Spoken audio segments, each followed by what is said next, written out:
So you've brought some feeding materials and utensils to show people how the best way it is to use the magnesium in solution in the feed, and also to recommend the ideal feeds for the best health and nutrition. Correct. So on Gravel Proof Hoof there's a broad range of stuff on there, and it's just a guide. It's a guide for people to look at hoof care and postural balance, what feeds to consider.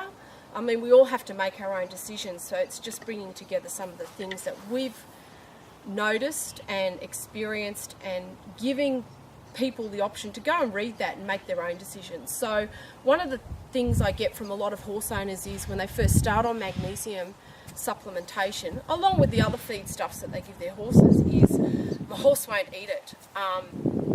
So I have found this is very effective in probably 99.9% of horses that have this issue when they first start out with magnesium supplementation.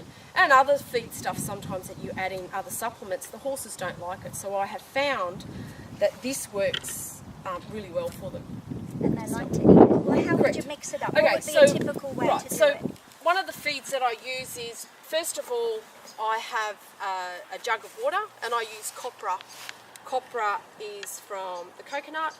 It's a cool feed. It has most of the amino acids in it, with a lot of other. It's got copper and magnesium and other trace sort of minerals in it as well. It's a great cool feed, especially if you've got horses that are a bit underweight. So I've used it for years. So I take a jug of water, depending on how much copper you're feeding your horse, because you don't want to make them too fat. Just a jug of water first in an empty bucket, and then what I do is I take my electrolyte magnesium, and how much you give a horse will depend on the horse. If you want to know exactly, go to gravelproofhoof.org. There's a magnesium article on there, which will give you some guide on how to use it carefully to start with. So I take the flakes, I put them into the feed bucket. So that's like about half a cup? Half a cup. Yep. That's probably for I wouldn't start with half a cup if you're first starting out. I would start with maybe a tablespoon to get the horse used to it. My horses have been on it for 8 years, so they're pretty much usually a cup a day. I usually spread it over 2 feeds. Yep. And I also add my magnesium to my water supply with my horses, so they're getting it, especially in summer. They have a tub that they drink out of, and every couple of days I just top up with some mag. Yes, and they prefer that. I They believe do, that yes. You did an experiment of normal empty water and magnesium water, and they always went for the magnesium Correct. So I always leave out a bucket of free choice plain tank water, and I also have their tub filled them with the magnesium. They very rarely touch the plain water. They always go for their mag water. So I always do leave out a free choice bucket for them as well. So what I do is mix it into just a liquid and dilute the magnesium flakes in the water. Make sure they're all diluted, and then I add in equine salt. So add in a bit of that. So that's just giving them more minerals. Correct, more minerals in ionic And makes it taste better as well, I'd say. Correct, it does. Horses, as we know, need a fair bit of salt. I use a toxin binder. So what's the purpose of the toxin binder? The toxin binder is to bind aflatoxins and other toxins that we find on seed heads. You can also get toxin binders that will bind pathogens in the gut as well. There's plenty of info on the website for that, so go and have a look under toxin binders. And copra, so dry copra into the feed. This will swell. Some people feed it dry. There's different brands on the market. So I mix it all into sort of like a biscuity smells good. slurry. It does smell good. The horses love it. And mix it up, and it will kind of absorb into like a mush. a mush, as you can see, and then it will continue to absorb.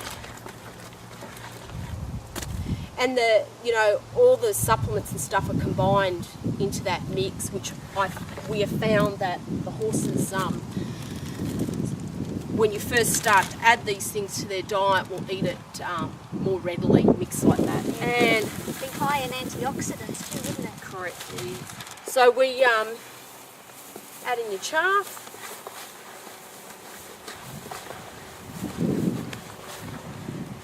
And we end up with a mix that looks like that. And obviously some people will need to feed a vitamin and mineral mix depending on where they live, what their environments, how hard their horses are working. This forum isn't for me to talk about which vitamin and mineral supplements to use, but it's just, Gravel Proof Hoof is just a guide. So these are the basics. These are the basics. And if you need to fine-tune the health protocol for individual horses, they can always consult with you if they have questions? Yeah, they can send information to email gravelproofhoof.org. Yes, sometimes they can have acidosis and other Correct. issues as well. And, and again, your veterinary care is always really important as well. So, And just one more thing about the importance of food-grade magnesium chloride salt because of the horse's sensitive digestive system. Yeah, one of the things we've noticed is if you think your horse has ulcers, you need to be really careful with feeding equine salt or magnesium chloride to start with. You need to heal the ulcers in the gut, find out why the horse has got ulcers, heal them up before you start feeding, because it can be an irritant if the horse has a compromised gut lining. Yeah.